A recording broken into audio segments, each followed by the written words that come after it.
బొమ్మల ఆట అని తెలుసు,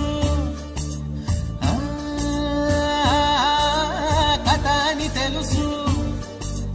కథ అని తెలుసు, కథలన్నీ కంచికే చేరునని తెలుసు,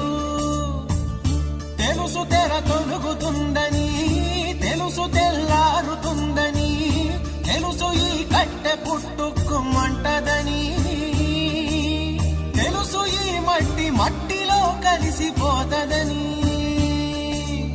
ఎన్ని తెలిసి ఇరకాటంలో పడిపోతావో ఎందుకని మాయ